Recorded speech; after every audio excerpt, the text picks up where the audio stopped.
Hi friends, my name is Mark Govan. I'm the host of Florida Gardening, heard on 970 WFLA AM in Tampa Bay.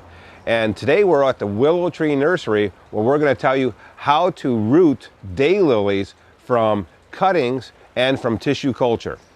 A couple things that you have to know about tissue culture is where a plant was grown in a test tube, and basically those plants are exactly the same as the mother plant was. Unfortunately, what has happened in the daylily market is even in tissue culture, which is a sterilized environment, the tissue cultures, they found mutations in the daylily plants that have actually come out of these tissue cultures. And these are sterilized tissue cultures, but they have been having mutations evolved from that. So be aware, number one, when you purchase daylilies from tissue culture, that you may not get the exact type that you have been wanting to use in the garden, but for most of the plants that you're going to get, they're going to be exactly the same as the mother plant is. So today we're going to need a couple of things. We're going to need some daylily cuttings, obviously, because we want to go ahead and I'm going to show you how to root those. We're going to go ahead and need a little bit of root tone. I got to have that root tone, and root tone helps your plants to grow. Helps them grow a little bit faster. And you're going to need some potting soil. And today we've got some Fafard potting soil. Great potting mixture. Use this, it's a good sterilized mixture. And we're going to need a couple of pots to put our new plants into. And 1 gallon pots are the size I like to use to put all my new plants into. Now remember, when we're starting from tissue culture, we're usually getting smaller plants. And today I've got a couple smaller plants that we're going to go ahead and use for our demonstration. We've got one here that just has the crown of the base. This is the one we're going to need to use our rooting hormone on.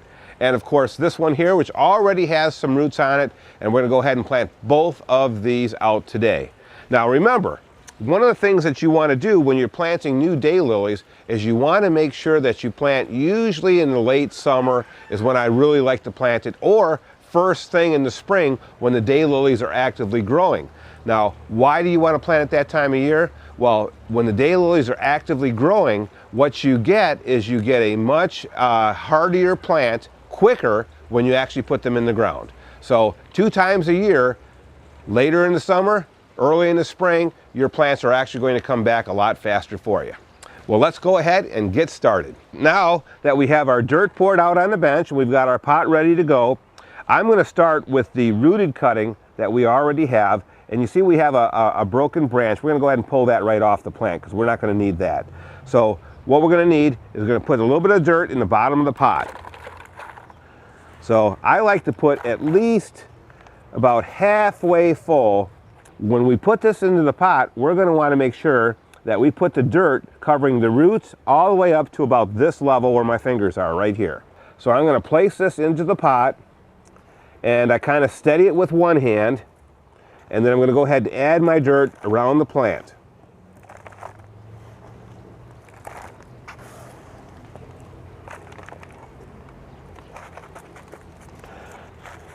And we steady it down.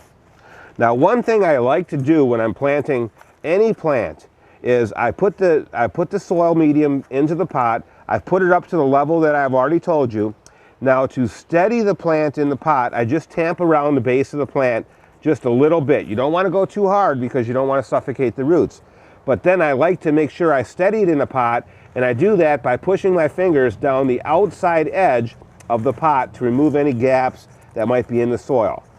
And that kind of steadies the plant and makes the plant stand upright. Now, I will normally leave this in the shady area for up to a month or two until I definitely see more growth coming out of the plant. But if you put it out in full sun right away, you have a likelihood of burning your plant. So keep it in the shady area. Now let's go ahead and plant the little cutting here that does not have any roots, just a little bit of a root head right here coming out of the base. Normally when you buy these in the store, they're already going to have some roots, but when dividing your existing plants, this is what you might end up with. So we're going to use a little bit of this rooting hormone, and I'm going to pour a little bit at the top of the cap here. And you can see it just looks like a little white powder. And then what we're going to do is we're going to put this aside just for a second, because we want to make sure that we have enough dirt in the pot to go ahead and put our new cutting in. And we want to go ahead and dip this cutting into the rooting hormone, just like this. Once it's on the base, what I'm going to do is I'm going to go ahead and hold the plant right at the top of the soil, just like this, and then add my dirt around the cutting very lightly. Let me get a little bit more dirt around it. And now I'm going to tamp this down a little bit, just enough to hold it in place. And then I like to push again around the outside edge of the plant to keep it in its own place. And what we want to do at this point is give it a little bit of water and then put it in the shade. Now this is going to take anywhere from 1 to 2 months to go ahead and set roots. Keep it in a shady place and your plant will grow just fine for you. And that's as easy as it is to grow your daylilies from tissue culture or from cuttings. It's a very easy process and very rewarding. Why? Because you're going to get more plants for your own garden. My name's Mark Govan, host of Florida Gardening on 970 WFLA, right here at the Willow Tree Nursery, having a lot of fun and hope you are too.